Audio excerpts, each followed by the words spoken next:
Applied physics to ध्वनिकी। ध्वनिकी भौतिक विज्ञान की वह शाखा है जिसमें सभागारों, कक्षों, थिएटरों आदि में उत्पन्न ध्वनि तथा उसके प्रभावों के बारे में अध्ययन किया जाता है, जिससे उसमें बैठे श्रोताओं को अच्छी तथा स्पष्ट ध्वनि प्राप्त हो सके। ध्वनि का परावर्तन, रिफ्लेक्शन ऑफ साउंड। ध्वनि तरंगों के किसी तल पर टकराकर वापस लौटने की घटना को ध्वनि का परावर्तन कहते हैं।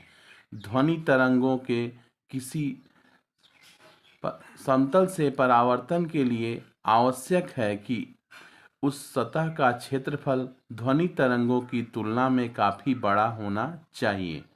न्यूनतम सुनने योग्य ध्वनि की तरंग दैर्घ्य लगभग 1 इंच और उच्चतम सुनने योग्य ध्वनि की तरंग दैर्घ्य लगभग 34 फुट होती है। प्रतिध्वनि। प्रतिध्वनि वह ध्वनि है जो किसी दूर की सतह से टकराकर वापस बोलने वाले को पुनः सुनाई देती है। वह ध्वनि जो किसी सतह से टकराकर वापस पुनः बोलने वाले को सुनाई दे, उसे हम प्रतिध्वनि कहते हैं। प्रतिध्वनि की उत्पत्ति ध्वनि के परावर्तन से होती है। ध्वनि की तरंग बादल, पृथ्वी तथा ऊंची दीवारों से टकराकर प्रतिध्वनि उत्पन्न करती है। आप चित्र में देखिए, ध्वनि स्रोत है, कोई स्रोत है या कोई व्यक्ति है जो ध्वनि उत्पन्न कर रहा है। उसके बाद परावर्तक तल किसी भी ऊंची दीवार या फिर पर्वत या पहाड़ी से टकराकर ध्वनि पुनः वापस श्रोता के पास जा रही है। तब ध्वनि जब पहले श्रोता से के पास पहुंचेगी, उसके लिए ये आवश्यक है कि वो किसी स्रोत से चली हो।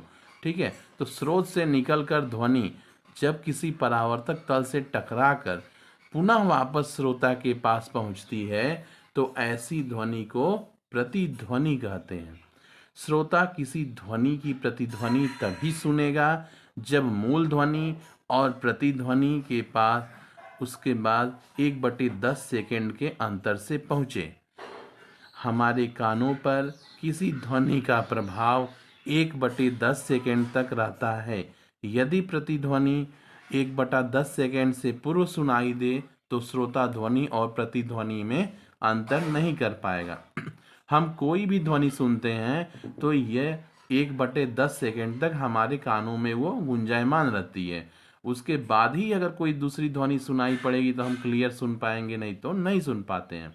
जिसके लिए प्रतिध्वनि के लिए परावर्तक सतह की श्रोता से दूरी 16.5 मीटर से कम नहीं होनी चाहिए।